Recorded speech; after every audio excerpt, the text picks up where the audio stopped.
Okay, welcome. We're going to talk about demystifying moving. Everything you wanted to know about moving, but we're afraid to ask. First of all, if a moving company sent you, thank them uh, because they're confident in their services and uh, and worth taking a look at.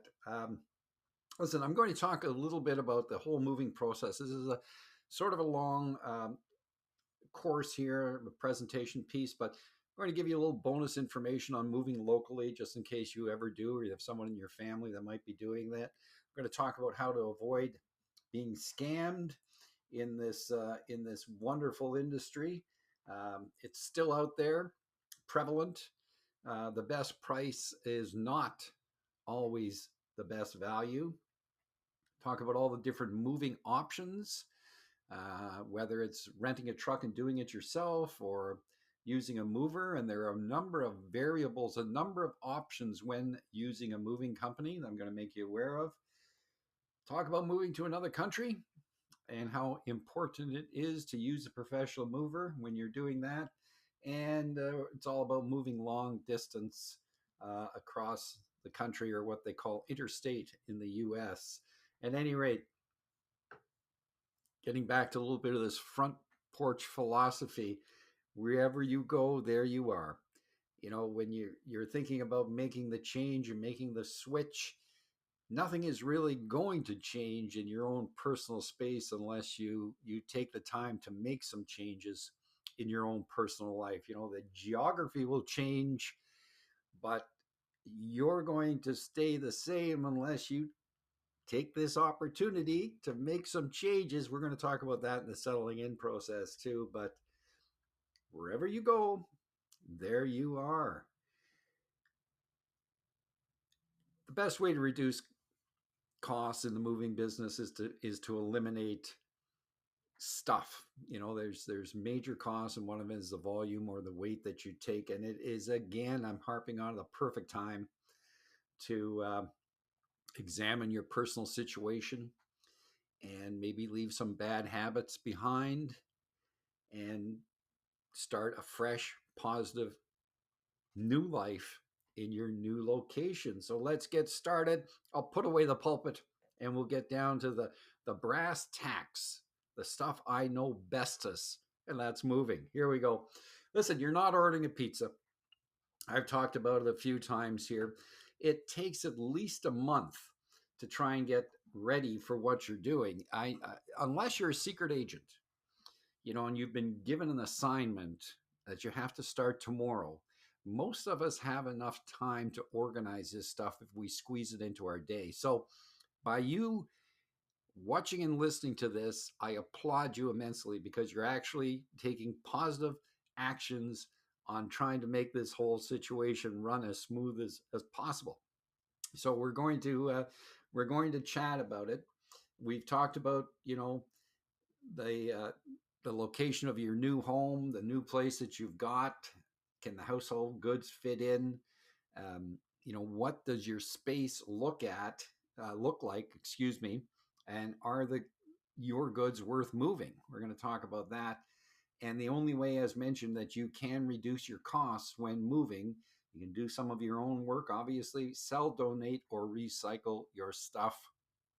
Anything that you haven't been using lately, if you go back and watch, you know, our social media, it's the same thing with your goods.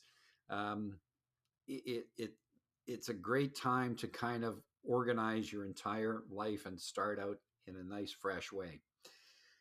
Quick bonus, just in case anybody is moving locally, friends, family might be going out, the rule of thumb is about $200 a room to move locally, plus travel, packing, and insurance. You're looking at this kind of a price if you have to go into storage, because if you store your goods with a mover, then you have to pay to get them out of storage, or if you use temp storage, unless you use a container, you're going to be looking at a local charge of basically a 3-bedroom home, living room, dining room, kitchen, a garage, a basement, about 8 hours, plus your travel, about $1,800. Everything you do on a local move saves you money. So keep in mind about $200 a room. That's, you know, that varies from wherever you are. But it's also important to know that if you get caught up in a storage situation, or where you have to put goods, 2 moves, you move in, you can't get into your new home, and you have to store the stuff, it's just like a local move when you come out of storage, unless you're using a container service or whatever. Keep that price in mind. Just a little bonus, no charge. Scammers. Let's talk about them.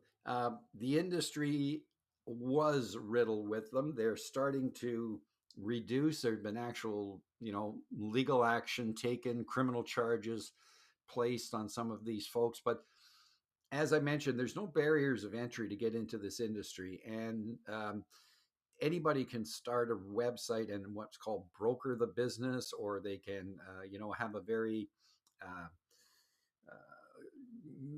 rough group they're called rogue movers that basically show up at your home, load your goods, and then won't give it back to you until you pay them, demand money when they get there, or with a broker sometimes just not show up, period, and keep your deposit. If you're looking for a moving company, and most of us go to the mothership, Google, or search uh, movers in your area, and keep in mind that the first three that you pop up on a Google search are paid advertising. There could be good movers in there, but it's open to anybody that will pay to get in there, and that's where you find a lot of the companies. Get you 5 quotes, get you 3 quotes. They're aggregating sites. They sell that information to whoever buy it, and sometimes the people that buy it are not very scrupulous, and they lowball it and come at you with all these ransom cases, or charging you more money. um, no matter what you do, you look at the website, go to their contact information on their website, and use Street View to actually search where they are located. You'll be surprised to see that a lot of times it'll come up as an abandoned building, a baseball diamond, someplace, a nondescript building. Be careful when you look and you don't see an actual warehouse or actual trucks in the area. It can be sketchy, especially on your long distance stuff. A lot of the local folks don't have warehouses, and they just do local moves. But on a long distance move, or an interstate move, or an international move, you want this to show up at a warehouse, at a place where there are trucks outside that are the same trucks that are on their website. You'll see a lot of the online um, groups. They get you 3 quotes. So they send you 3 quotes from the same company: a high quote, a low quote, and something in the middle. Sometimes they even have the same logos. They forget to change their logos. But the thing happens if you go out and get a legitimate price of, let's say, $10,000, and then you get an aggregating site or whatever that'll get you 3 quotes. They may come in at, you know, 7,000, $6,500, and $5,800, 3 different quotes, leading you to believe that, the one that was honest is out of the ball, out of the game, and the other three are kind of where you want to be. They're all the same company, by the way. And the thought is that they just want your business. They don't really care if you pick A, B, or C. It doesn't matter to them, because they will charge what they want at the end, or sell it to someone that can't afford to do it at that price, and then they will charge you more. So keep that in mind when you're getting these aggregated costs in, or what are there? There's a lot of what are called brokers, or independents, and not licensed in the around the country. Skip the first three. Look for something with bricks and mortar in your area. Start playing a little game of spot the moving truck. Who's active in your area? A moving truck is a moving billboard.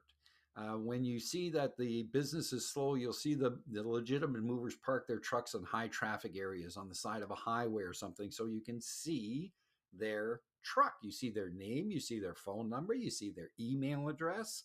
Everything's on the side of their truck because they want to be found. They want you to find them. The scammers, they drive white trucks, nondescript. They show up. There's no lettering on their vehicles whatsoever. They are the ones that don't want to be found. Legitimate movers are doing everything they can to be found. They're doing things in your community. When you start looking, it's like, you never think of a mover. They're kind of like a plumber, right? You don't think of them until you need them.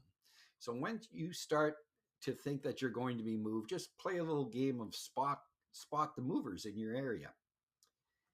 Always get 3 estimates, either virtual, uh, legitimate virtual, which is a video kind of survey, or in-home surveys. Most movers will provide a free estimate. They'll send a moving consultant to your home to take a look at the goods. If you're strapped for time, do your homework. Make sure you're dealing with a reputable individual if you want to do a video survey, but get 3. Always get at least 3 estimates, because they're don't just, you know trust in God, but tie your horse. Let's put it that way.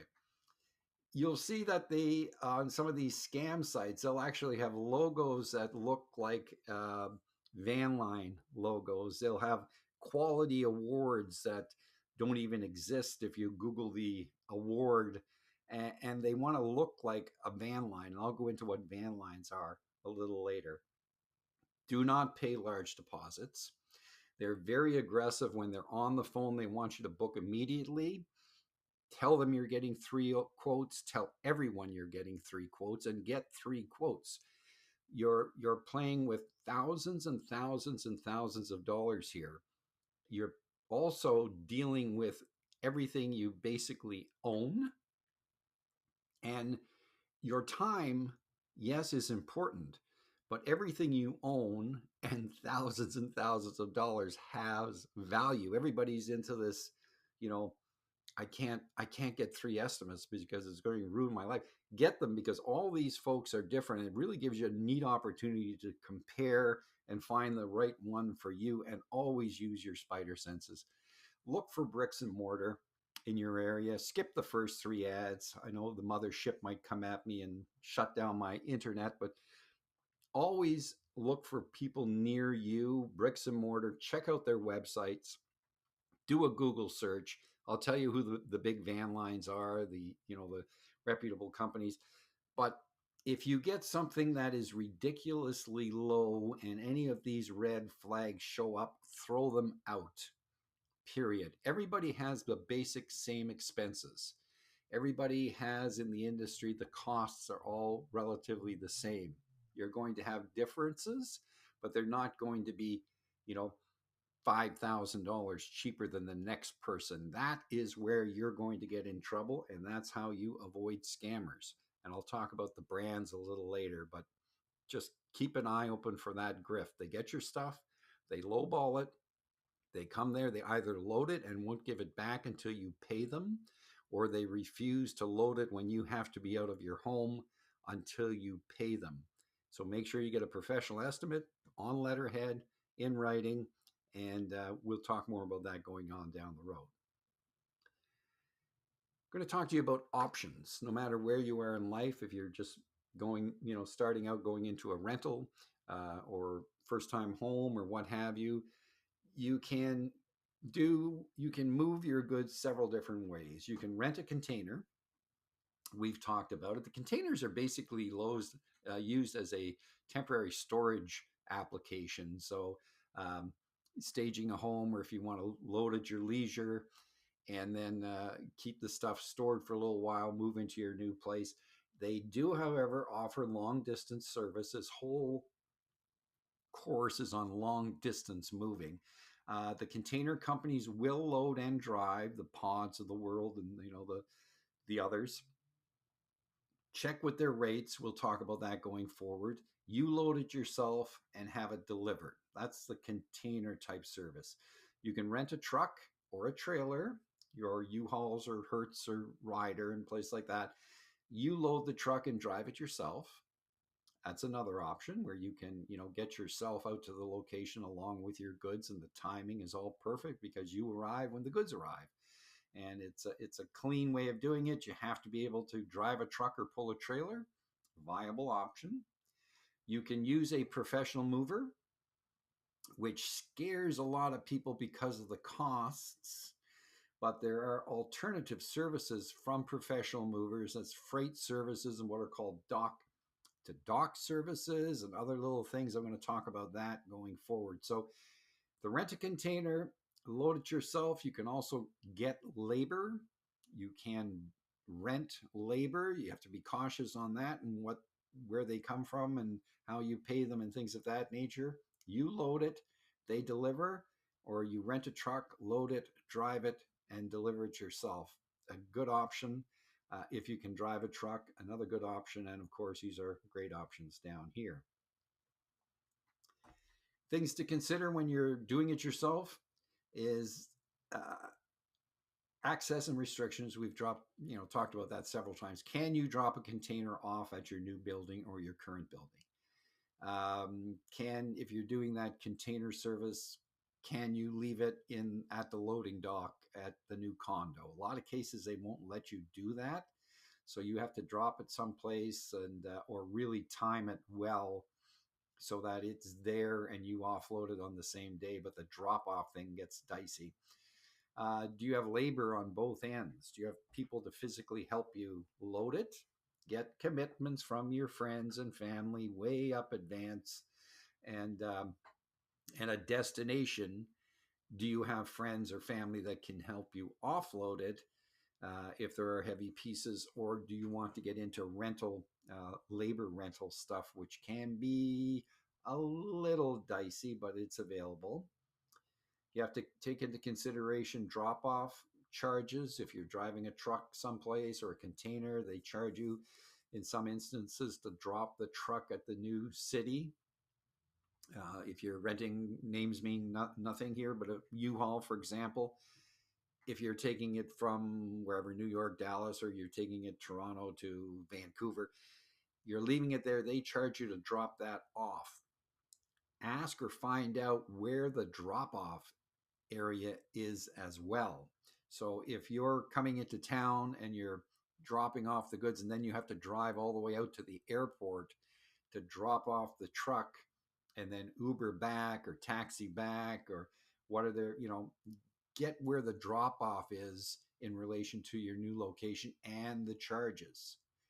Big one is, can you drive a truck? If you're looking at renting a truck and driving a long distance, it's an adventure. It can be fun, but can you do it? And you have to factor in the fuel, obviously, and things of that nature to get there, hotels, etc. The big kicker is that you're dealing with volumetric space, so you have to know how to load these things.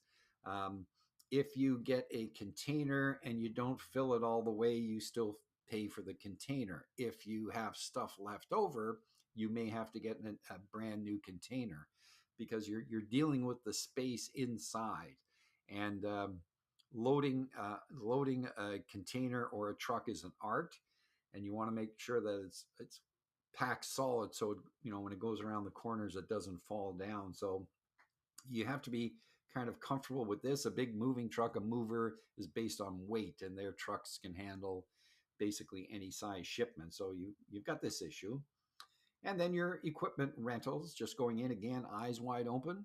If you want to do the rental, it's totally up to you. It's a viable option, just kind of providing you with an overview of what you may run into. So if you have to rent pads or dollies or things of that nature, there are rental charges, and of course a fuel and hotel and things of that nature on your trip out. Keeping in mind, again, in Canada, and you're moving for a new job, check into the tax deductions and doing that, and keep all your receipts. Depending on where you are, again, check with your local income tax folks. With a actual moving company, there are several different options available to you. There's what's referred to as a shelf-to-shelf or white glove service. John Madden, the famous football coach, that's how he moved. he walked out of one house and into the other house. So it's called shelf to shelf. So the movers will arrange for people to come in and pack everything Obviously, load everything, take the art off the wall, set up the beds, have a maid service come in on the other end, put all the dishes, wash them, put them back into the cupboards, set up all your electronics, set up your gym. You basically leave one home and you walk into the other home, fully furnished, home organizer, the whole 9 yards. I've done oh, maybe five, six of these in my career, all to very senior executives that their time was worth more than what it costs. And it can cost a fair amount of money. We've done moves like this for, well over $100,000, but um, it was just the hassle of doing it, and they could obviously afford it, and their time was worth more than all the messing around. So that is what's called a shelf to shelf or a white glove service. That's the top of the pyramid, if you will. A full service move is the kind that a lot of people get. That's all the packing, pots, pans, dishes, all the bedding, disassembling the beds, the packing the artwork, everything, um, moving it all to the new place, setting it all up, unpacking it, but they don't put things back in the cupboards or tidy everything up. They put things on a flat surface. That's called a full service move, and that's the Ferrari, that's the Cadillac. That's a really great service. Open the door, put the coffee on, sit back, and let the crew do their thing, and you're done.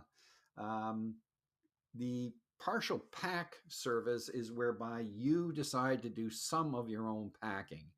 Now, when I'm talking about packing, again, I'm talking about pots, pans, linens, clothes, toys, yada, yada. A partial pack is that you do the things that are very difficult to break, the unbreakables, we call them, the books, the pots and pans, the boots, the shoes, that stuff. And then the movers do the fragile pack. They'll do the china and the dishes and the artwork. And you can mix and match this up any which way you want, but that reduces the cost by you doing some of your own packing and letting the moving company do the other. Um, the third option is what's called a pack by owner or a PBO. That means that you pack everything yourself. You do all the pots, pans, linens, dishes, artwork, everything. The mover can provide boxes, either sell them to you or provide some used for you. And that's a pretty common service. What you have to look out for is what they call replacement value protection or insurance, because there's a little caveat in there. Anything that you pack, the mover is not really responsible for. Anything that they pack, you're totally covered, providing you take out what's called replacement value protection or insurance. You have to ask for that, and we'll talk about that when we're getting your pricing. There's a you pack and load and they drive service. So you pack all your dishes, pots, pans, and linen. You load the actual truck and then they drive it. Some moving companies have that available to you. It's not a container service. It's a truck service, but not everyone offers it. So you have to watch out for that. Then there's what's called a crate and freight service. That's smaller shipments, one bedroom, maybe two bedroom apartments, that the mover will come and pick the goods up in a local truck. You pick one of these packing options. They bring it back to their warehouse and they put it into a wooden lift case or a crate. And then they ship that crate by a freight truck, a freight company, not the conventional long haul moving van. They all have hardwood floors and tie-offs and air ride suspension. The moving vans, a freight truck is a little different animal, but the everything is packed in a wooden crate and they freight it out there, so it reduces the travel time, gives you a little bit of break on what's called the line haul, the cost to get it to your new location. And finally, for small shipments, there's what's referred to as a dock to dock, where you pack and bring the goods into the mover's warehouse, to their facility, to their dock, and then they put it on a skid, a wooden skid, and they ship it to their other warehouse in your location, to that dock, and then you come and pick it up. So these are kind of interesting options. It's kind of a DIY, and it isn't. It's kind of a neat service. Um, you have to chat about the dock to dock. You have to make sure they have a operation, obviously, at origin and at your destination. Um, but there's a couple of options that could be of interest to you. You don't. People think mover, it's full service. They have a lot of options that are available, to you. Just you have to chat with them. Um, the small move. Some people want to get rid of basically all of their furniture and just move their essentials. Um, I recommend that, to tell you the truth. If you're just starting out and you've got some furniture that doesn't mean a heck of a lot to you, you know, I wouldn't personally ship it. I would ship my personal goods, my clothes, my dishes, my boots, pots, pans, maybe some artwork, whatever, things that are dear to me, but my big double bed or king size bed or dressers and things like that, I might just want to get rid of those and buy them new.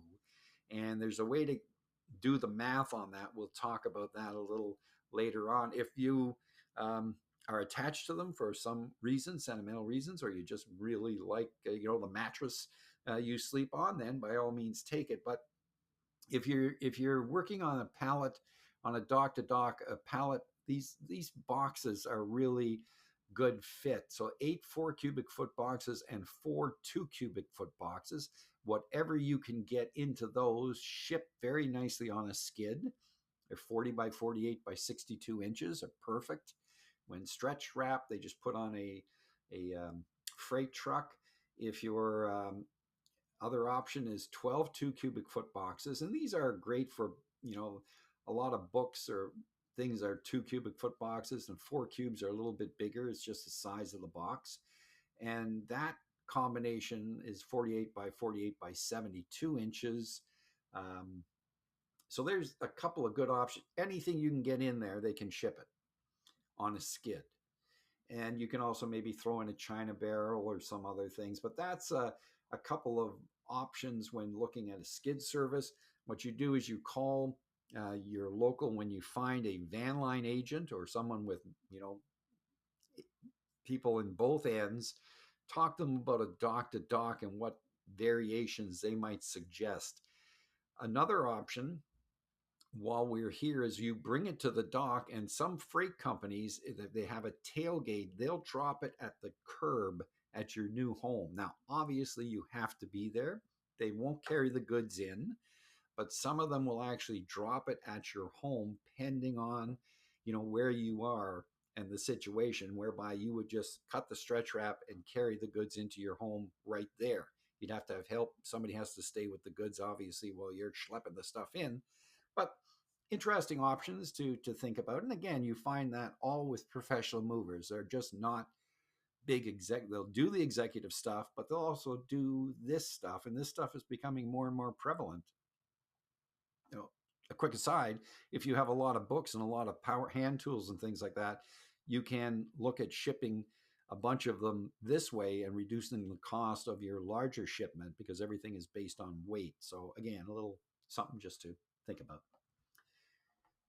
Here's some ballparks. This is what you're kind of dealing with. A 1 bedroom home moving 500 miles, 800 kilometers. You're looking at about $3,500 roughly. These numbers, it all depends on exactly what's moving, the location they're coming out of, the distance, etc. So a 2 bedroom, 500 miles, 800 kilometers, 6,500. 3 bedroom, 9,000. This can go up or down by a few thousand. 4 bedroom home, 15,000. If you're going coast to coast, that's 30. An executive home is 20,000 plus. Like I said, I've done lots of move over $100,000. So when you're looking at this stuff, it gets expensive, and it's based on the weight and the distance you're going. So if you're taking, like I say, a 4 bedroom from one side of the country to the other, you could look at 35, 40,000 easy. It's common now. A 3 bedroom home coast to coast, you're easily at 20, 30,000. So it is not chump change. Um, it's why we've been harping, or I've been harping about the fact that you really have to look into this prior to listing your home or deciding to move. You're getting a $5,000 allowance from your company. You're out of pocket $1,500 to move 500 miles. So um, think about it and get some pricing up front and figure out what you're going to do. If you're moving overseas, you can double that easily, easily. If you're moving to, overseas, or what's called an international move. So let's talk a little bit about that right now. If you are moving to a different country, always use a professional mover and always get 3 estimates, period. I cannot emphasize that enough. Always get 3 estimates because it's working on what's called a cost plus pricing model. And it's if you're getting a price from a mover, you are basically giving them a blank check. Told you I was going to be rough on the movers. Same way with the realtors. I'm here for you. Use FEDI, which is find agents that are a FEDI agent. That's an international organization that have a bunch of really good, what are called international movers. IAM is another good organization that have a lot of international movers. The van line agents are all have representation in both countries and are experienced in doing this. Um, and do not mess with the border or customs. Have a professional do it. It may cost you a little bit more, but it'll save you. It could save you a lot of grief and a lot of money. It's not about the logistics, it's about the law. When you're moving stuff, your personal household goods, into another country, they're your personal effects, but it's just like baggage going through an airport. Um, Customs can stop anything they want for any reason they want. If the paperwork is not done properly, if your visa is not in shape, if you don't know how to clear the customs, if there's problems with automobiles, are a big deal. Shipping autos, do not do it on yourself. Either use an auto shipper or an actual customs broker to do that. There's all kinds of restrictive items that cannot go into another country. Pets, if you're going into Australia, your pet could be thrown into quarantine. There's firearms restrictions, alcohol restrictions, agricultural restrictions. If you bring a shovel into a country that are agricultural standards that are, they could actually impound the entire shipment and have to steam clean it. There's all kinds of crazy stuff that goes on. So use a professional. Go to this site right here, www.fedi.org, customs guides. If you're moving to another country and you want to know what is, it's free. They're great guides. I think they've got, I'm not sure, 124 different countries or some such thing. But if you're moving there, go there and make sure that you have all your ducks in a row. And more importantly, deal with a professional mover, because they will guide you through this and they'll tell you what's admissible, what's not admissible. They'll help you with the paperwork.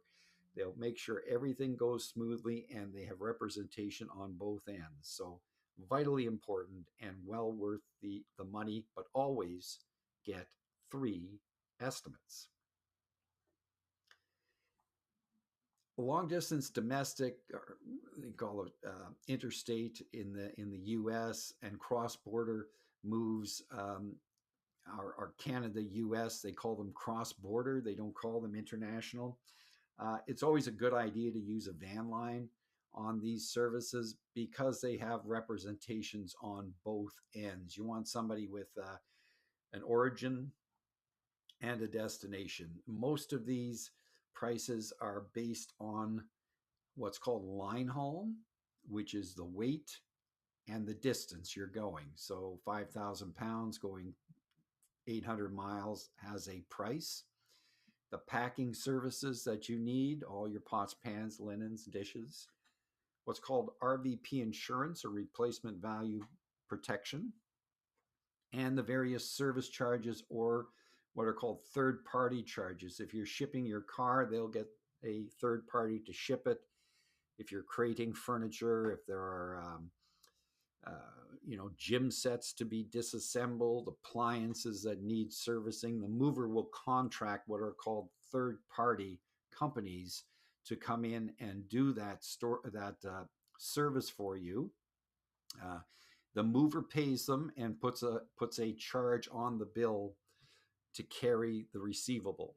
Usually it's about 10%, 15%, whatever the case may be, but they'll take care of all the paperwork, all the organizing, and all that good stuff. The other big cost is storage. We talked about that. If you can't get direct access to your new home and the goods have to be stored, um, they can do that in the warehouse. If you're using a container type storage, they don't have to handle the goods twice. They just leave it in the container.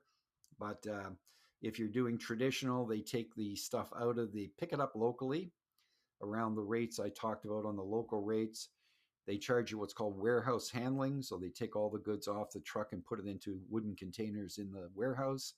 And they charge you for the insurance on a 30-day basis. If it stays longer, it goes into what's called long-term storage. 30 days is what's called storage in transit. Anything that's, and a professional moving consultant will explain all this to you in much more detail. Anything going cross-border, U.S., Canada, Canada, U.S. is paid in U.S. funds. Okay. If you're leaving Canada and going to the US, maybe you can get the packing done in Canadian. If you ask some of your, there's a little bit of exchange that can be played around with this. You haven't decided where you're going to go yet, so maybe you can store your stuff in Canada on Canadian money and then ship it when it's ready to ship. You can ship it with the US, but anything crossing that border is paid in US funds, either from Canada to Canada or to Canada to the US, vice versa.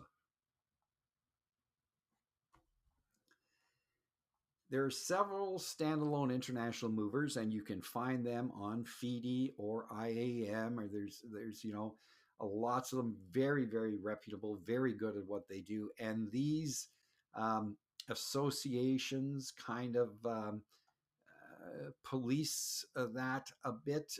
FIDI's great, IAM, they're large organization that at least you have someone to go back on if you've got a problem. The organization themselves will kind of get involved if things escalate.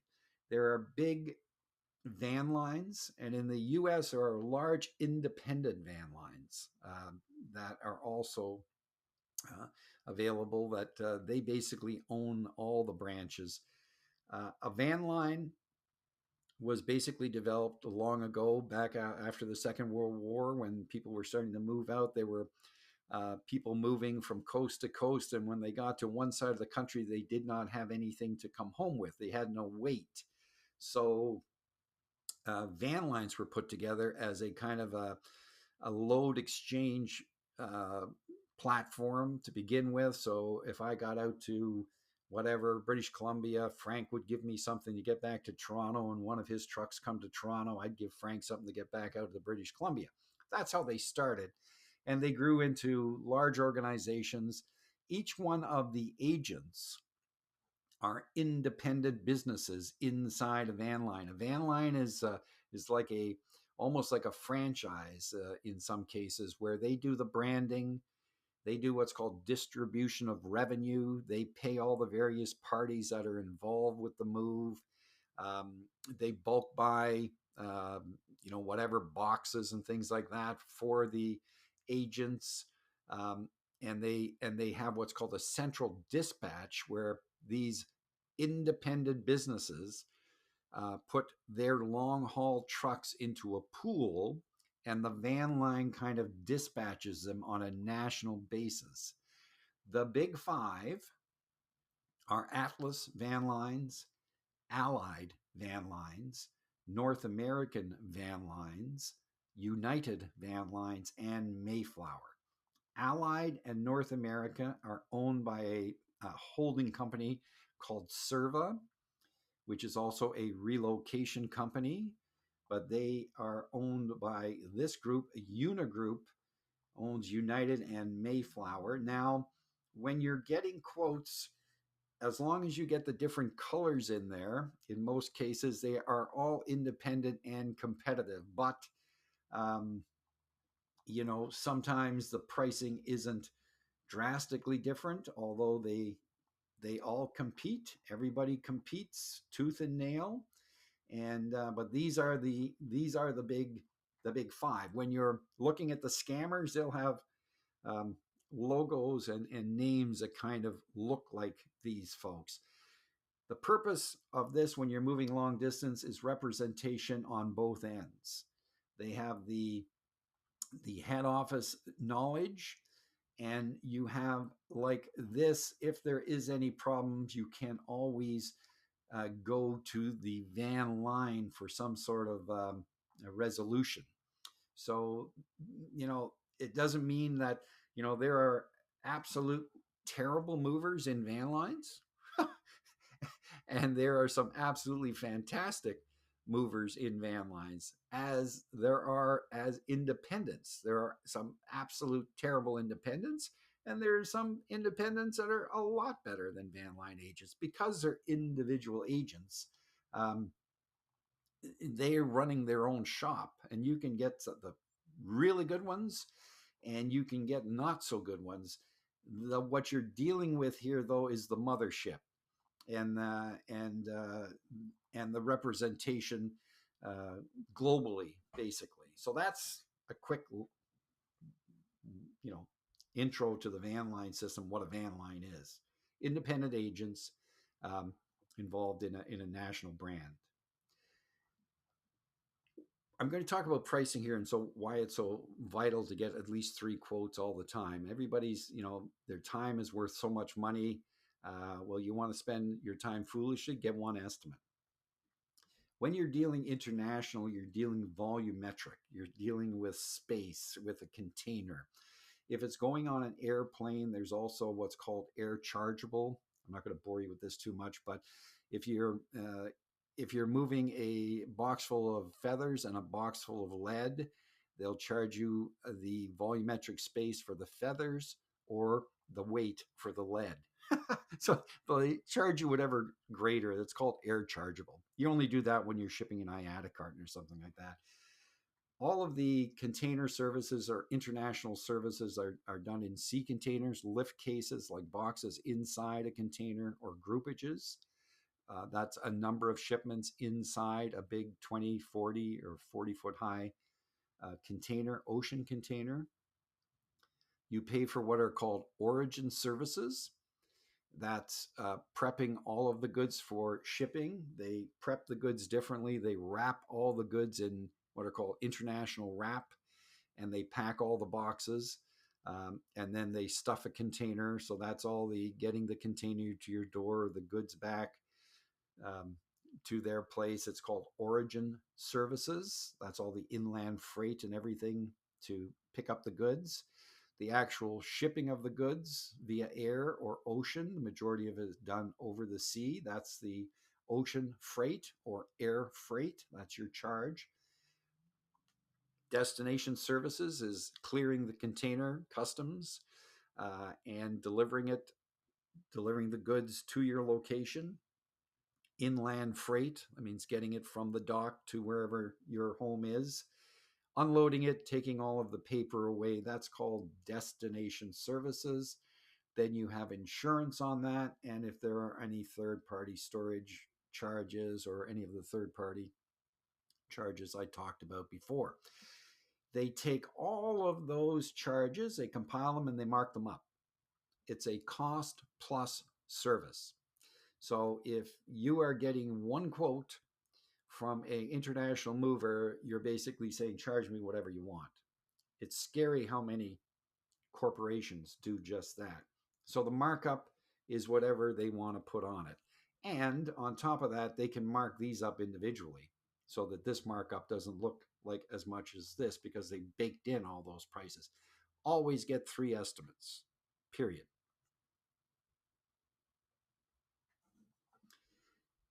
What you're doing when you're actually buying a service is you're comparing promises because you're buying an intangible service. You have no idea until the actual truck hits your place on what you've actually purchased. So we're going to try and give you an idea on how to kind of compare promises.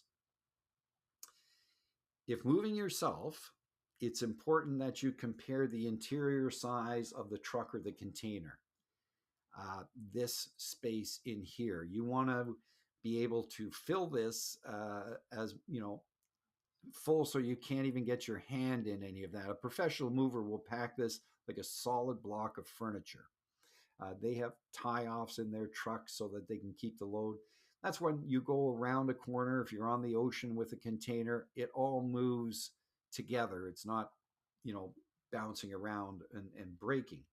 So you're dealing with volume in most cases, in all cases, when you're doing it yourself. You have a per day cost, a rental cost of the truck or the container. You have a drop off cost, or when they drop it at your place, or if you deliver your goods in your destination city, you have to take the truck back to the yard, or it's called a drop off charge. There are fuel costs. You have to factor in what kind of mileage you get. Uh, when you're renting a truck, how old is the truck? What kind of, you can't get too nitty picky, but you can get the fuel costs on there. There are equipment costs. So if you have to get dollies or pads or things like that, boxes, they will, in some cases, charge you for that.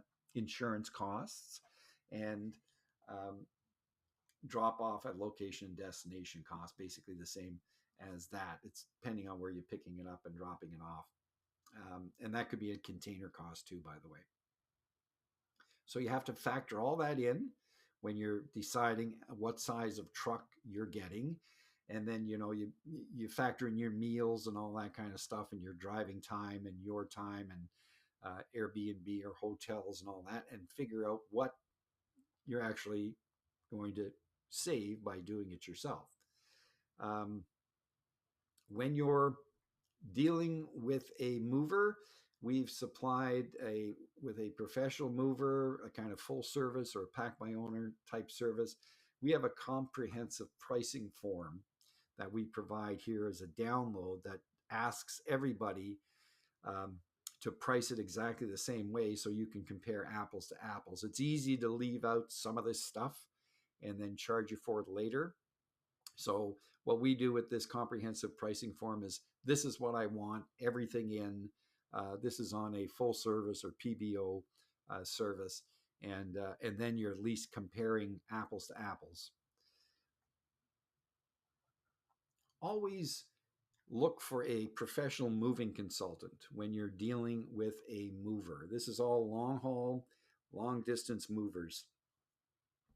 A moving consultant is worth, a good one is worth their weight in gold, because they're going to help you. They're going to customize the service. They're going to provide you with the best help and guidance they can. You're backed up by what's called a move management service. So they have people internally that will work with you through the entire process. And they are there to guide you and to give you advice. If you'll know them when you find them. If you find someone that's not, reeking of commission breath, and is actually trying to help you, you'll know a good one when you see one, or when you communicate with one, or when they're working with you, because they're going to be giving you advice and tips, and they're going to explain everything fully to you and help you through this, because you don't do this all the time. This is what they do, and they should have your best interests in mind. And if you find someone that you trust, ask them for advice. If you really get along well with them, ask them even to help you compare estimates. And they should come right out and tell you if everything is in. You'll have the comprehensive pricing package, but look for somebody that you can work with, the same as a realtor. There's some absolutely terrible, I don't even call them moving consultants out there. They're slash and burn, bottom line, you know, people that shouldn't even be in the business. And they're working for professional, van line people. It's not because they're at van lines that they're any better than anybody. When you find a good moving consultant, someone that you can work with, even if they're a little bit more, that's the individual and company. They represent the company. So when you're dealing with them, it's exactly what you're going to hopefully get on the other end if they're a good one. When you're dealing with a mover and you're looking for a full service, show and tell them everything exactly the same thing that's going. It's all based on the goods being moved and the services needed to move those goods. Do not mislead the mover. A lot of them have electronic estimating tools now. They take videos of the goods. If you say the item is not going and it goes, they will charge you more because it is based on the exact, things being moved and the services needed. So you have to be on your end right up front with the mover and tell them exactly what is moving to get an accurate, honest price. Always ask for not to exceed guarantee. And we talk about that in our comprehensive pricing model. They are the experts. You want everything in, not to exceed. And what happens if it's less? How does that work? Ask the mover. What if the price comes in less? A lot of the movers now are turning to just a cost per service type model. And if it comes in less, make sure they explain what you get for less. And what if it's more? And you've shown them everything? Well, that's their problem. They didn't estimate it properly.